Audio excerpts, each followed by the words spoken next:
नमस्कार दोस्तों। आज के इस वीडियो में हम बात करने वाले हैं फरवरी 2026 के top 25 most important current affair questions की, जो एसएससी, रेलवे, बैंकिंग या स्टेट एग्जाम या आने वाले जो भी वन एग्जाम है, सारे एग्जाम के लिए इम्पोर्टेंट है। तो ये सारे क्वेश्चंस को हम 10 मिनट में कवर कर लेंगे। तो दोस्तों वीडियो को लास्ट तक देखना, और वीडियो पसंद आए तो वीडियो को लाइक करके चैनल को सब्सक्राइब करना। तो चलिए शुरू करते हैं। पहला क्वेश्चन है, केंद्रीय बजट 2026-27 के अनुसार वित्तीय वर्ष 2026-27 के लिए अनुमानित राजकोषीय घाटा जीडीपी का कितना प्रतिशत रखा गया है? तो इसका ऑप्शन नंबर सी सही है, 3.9। 1 फरवरी 2026 को संसद में पेश किए गए केंद्रीय बजट में सरकार ने राजकोषीय सुदृढ़ीकरण के मार्ग पर चलते हुए वित्तीय वर्ष 2026-27 के लिए राजकोषीय घाटा जीडीपी का 3.9 निर्धारित किया है। नेक्स्ट है, किस राज्य सरकार ने फरवरी 2026 में बाल विवाह को पूरी तरह समाप्त करने के लिए मिशन शक्ति कन्या सुरक्षा 2.0 की शुरुआत की है? तो इसका ऑप्शन नंबर ए सही है, असम सरकार। असम सरकार ने राज्य में बाल विवाह के मामले को शून्य पर लाने और बालिकाओं को उच्च शिक्षा के लिए वित्तीय सहायता प्रदान करने के लिए मिशन शक्ति कन्या 2.0 अभियान को हरी झंडी दिखाई है। नेक्स्ट है, फरवरी 2026 में नीति आयोग द्वारा जारी सतत विकास लक्ष्य यानी कि एसडीजी भारत सूचकांक 2025-26 में किस राज्य ने शीर्ष स्थान प्राप्त किया है? तो इसका ऑप्शन नंबर बी सही है, केरल सरकार। नीति आयोग के नवीनतम सतत विकास लक्ष्य यानी कि एसडीजी सूचकांक में केरल स्वास्थ्य, शिक्षा और लैंगिक समानता में उत्कृष्ट मानकों के कारण एक बार फिर से देश में शीर्ष स्थान बरकरार रखा है। नेक्स्ट है, प्रधानमंत्री नरेंद्र मोदी ने फरवरी 2026 में किस राज्य में देश के सबसे बड़े अक्षय ऊर्जा पार्क के दूसरे चरण का उद्घाटन किया है? तो इसका ऑप्शन नंबर बी सही है, गुजरात। गुजरात के खावरा कच्छ में स्थित विश्व का सबसे बड़े हाइब्रिड नवीकरण ऊर्जा पार्क के दूसरे चरण का उद्घाटन किया गया, जिसमें भारत की स्वच्छ ऊर्जा क्षमता में भारी वृद्धि हुई है। नेक्स्ट है, फरवरी 2026 में 52वें G7 शिखर सम्मेलन का आयोजन किस देश में किया जाएगा?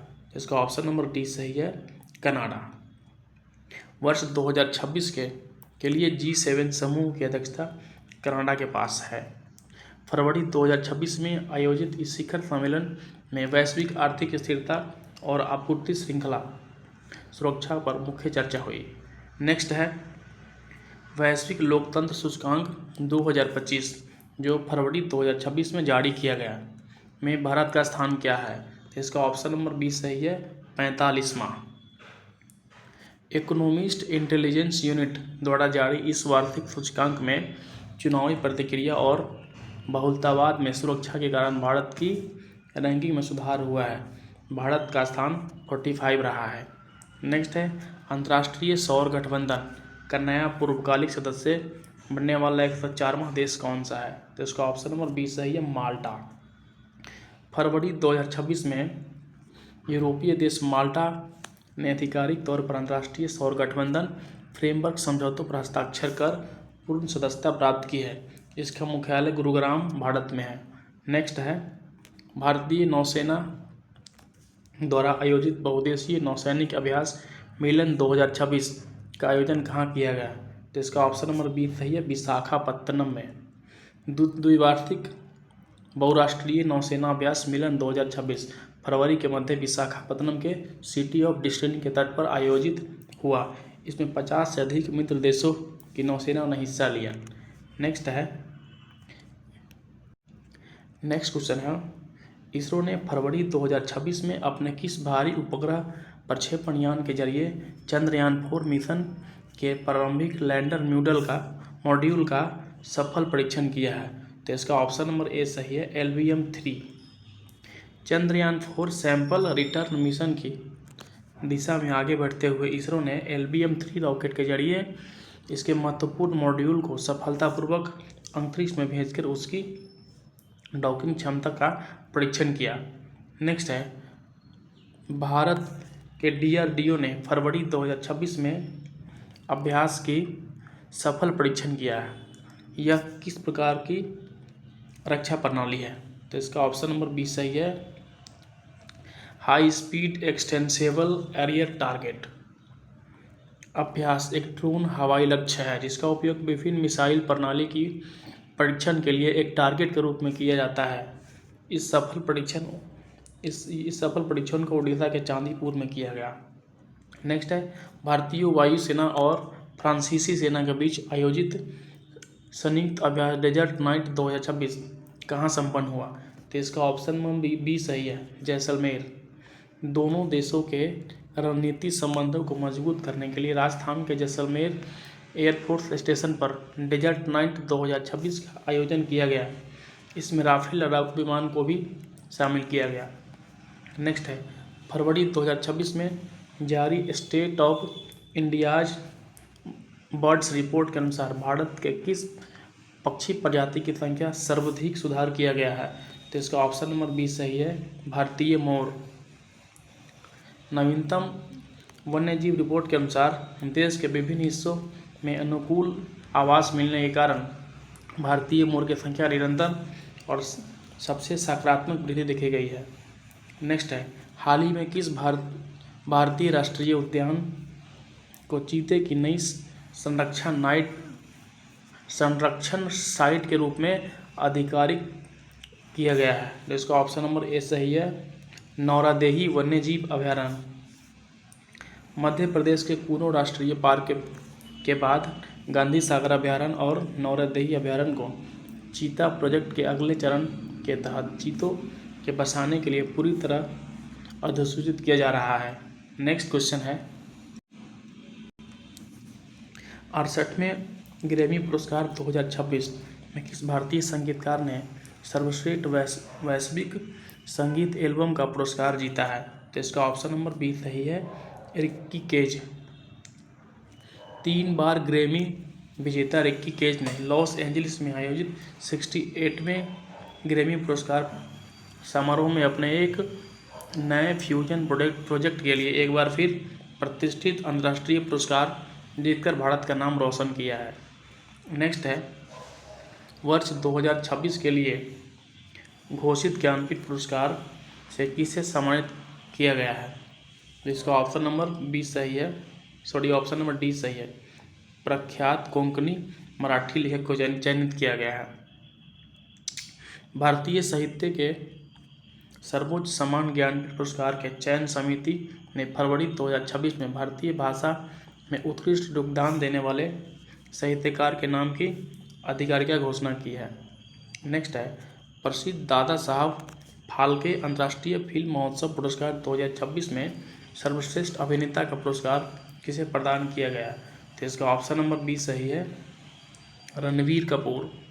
फरवरी 2026 में मुंबई में आयोजित दादा साहब फाल्के अंतर्राष्ट्रीय फिल्म पुरस्कार समारोह में रणवीर कपूर को उनकी हालिया ब्लॉकबस्टर फिल्म में उत्कृष्ट अभिनय के लिए बेस्ट एक्टर का अवार्ड दिया गया है।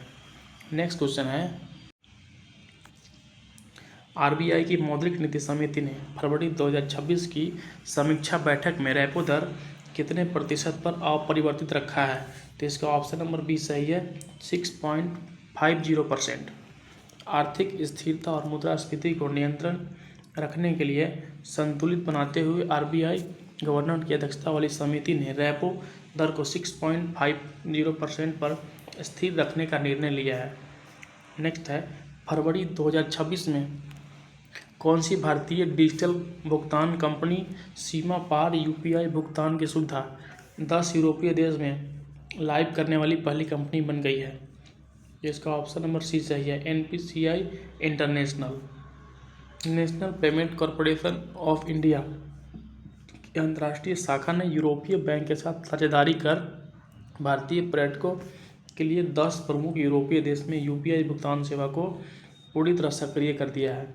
नेक्स्ट है, कर्मचारी भविष्य निधि यानी कि ईपीएफओ ने वर्ष 2025-26 के लिए पीएफ जमा पर ब्याज दर को बढ़ाकर कितने प्रतिशत करने की घोषणा की है?